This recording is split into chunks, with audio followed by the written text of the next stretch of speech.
UGC net exam ಕಾಲ್ ಆಗಿದೆ. 16th ಏಪ್ರಿಲಿಂದ application ಹಾಕಲಿಕ್ಕೆ date start ಆಗ್ತಾ ಇದೆ. ಹಾಗೆಯೇ 7th ಮೇ ಎಂಡ್ ಆಗ್ತಾ ಇದೆ. ಹಾಗೆಯೇ ಜೂನ್ 21 NET ಎಕ್ಸಾಮ್ ಶುರು ಆಗುತ್ತೆ.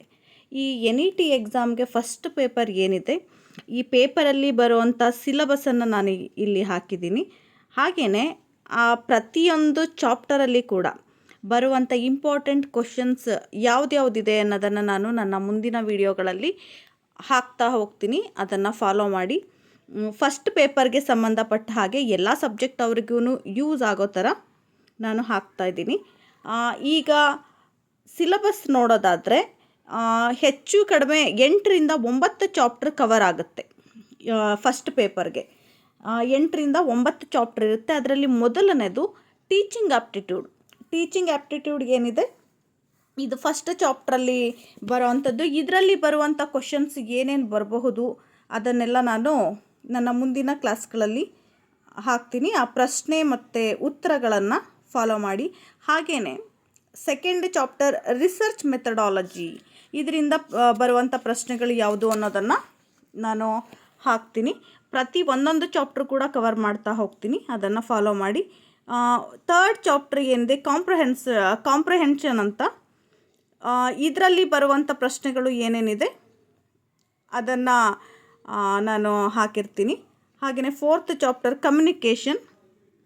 ಕಮ್ಯುನಿಕೇಷನಲ್ಲಿ ಡೆಫಿನಿಷನ್ಸ್ ಹಾಗೆಯೇ ಪ್ರೋಸೆಸ್ ಇವೆಲ್ಲ ಬರುತ್ತೆ. ಹಾಗೆಯೇ ಫಿಫ್ತ್ ಚಾಪ್ಟರ್ ರೀಸನಿಂಗಲ್ಲಿ ಬರುವಂಥ ಪ್ರಶ್ನೆಗಳು ಮತ್ತು ಉತ್ತರಗಳಷ್ಟೇ.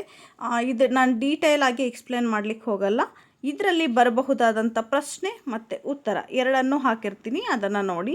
ಹಾಗೆಯೇ 6th ಚಾಪ್ಟರ್ ಡೇಟಾ ಇಂಟರ್ಪ್ರಿಟೇಷನ್ ಇದೆ. ಹಾಗೆಯೇ 7th ಚಾಪ್ಟರಲ್ಲಿ ಇನ್ಫಾರ್ಮೇಷನ್ ಆ್ಯಂಡ್ ಕಮ್ಯುನಿಕೇಷನ್ ಅಂತ ಬರುತ್ತೆ, ಕಮ್ಯುನಿಕೇಷನ್ ಟೆಕ್ನಾಲಜಿ ಅಂತ. 8ನೇ ಚಾಪ್ಟರ್ ಪೀಪಲ್ ಆ್ಯಂಡ್ ಎನ್ವಿರಾನ್ಮೆಂಟ್ ಇದೆ.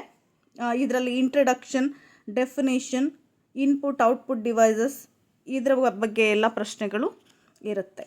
ಹಾಗೆಯೇ 8ನೇ ಚಾಪ್ಟರ್ ಪೀಪಲ್ ಆ್ಯಂಡ್ ಎನ್ವಿರಾನ್ಮೆಂಟ್ ಆದಮೇಲೆ 9ನೇ ಚಾಪ್ಟರ್ ಹೈಯರ್ ಎಜುಕೇಷನ್ ಸಿಸ್ಟಮ್. ಇದರಲ್ಲಿ ಗವರ್ನೆನ್ಸ್, ಪಾಲಿಟಿ ಮತ್ತು ಅಡ್ಮಿನಿಸ್ಟ್ರೇಷನ್ ಇವುಗಳ ಬಗ್ಗೆ ನಿಮಗೆ ಪ್ರಶ್ನೆಗಳು ಬರಬಹುದು.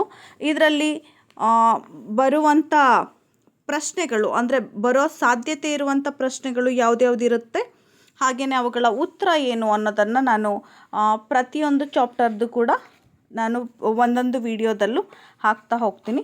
ಪ್ರತಿ ಚಾಪ್ಟರಲ್ಲೂ ಕೂಡ ಇಂಟ್ರಡಕ್ಷನ್ ಇರುತ್ತೆ. ಹಾಗೆಯೇ ಈಗ ರಿಸರ್ಚ್ ಮೆಥಡಾಲಜಿ ಅಂದಾಗ ಇದರಲ್ಲಿ ಸ್ಟೆಪ್ಸ್ ಆಫ್ ರಿಸರ್ಚ್ ಇರುತ್ತೆ, ಲಿಟ್ರೇಚರ್ ಸರ್ವೆ, ರಿಸರ್ಚ್ ಟೆಕ್ನಿಕ್ಸ್ ಅಂತ ಬರುತ್ತೆ. ಹಾಗೆಯೇ ಮೀನಿಂಗ್, ಕ್ಯಾರೆಕ್ಟರಿಸ್ಟಿಕ್ಸ್, ಟೈಪ್ಸ್ ಇದೆಲ್ಲ ಪ್ರತಿ ಚಾಪ್ಟರಲ್ಲಿ ಬರೋವಂಥದ್ದು. ಅವುಗಳ ಅರ್ಥ ಏನು, ಡೆಫಿನಿಷನ್ಸ್ ಏನಿರುತ್ತೆ, ಹಾಗೆಯೇ ಟೈಪ್ಸ್ ಅಥವಾ ಕ್ಯಾರೆಕ್ಟರಿಸ್ಟಿಕ್ಸ್ ಅಂದರೆ ವಿಧಗಳು ಏನಿರುತ್ತೆ. ಎಕ್ಸಾಂಪಲ್ ರಿಸರ್ಚ್ ಮೆಥಡಾಲಜಿ ಅಂದಾಗ ಮೀನಿಂಗ್ ಏನು, ಮತ್ತು ಕ್ಯಾರೆಕ್ಟರಿಸ್ಟಿಕ್ಸ್ ಗುಣಲಕ್ಷಣಗಳೇನು, ಹಾಗೆಯೇ ಟೈಪ್ಸ್ ವಿಧಗಳು ಏನು. ಇದು ಪ್ರತಿಯೊಂದರಲ್ಲೂ ಕೂಡ ನಿಮಗೆ ಟೈಪ್ಸ್ ಇರುತ್ತೆ, ಕ್ಯಾರೆಕ್ಟರಿಸ್ಟಿಕ್ಸ್ ಇರುತ್ತೆ.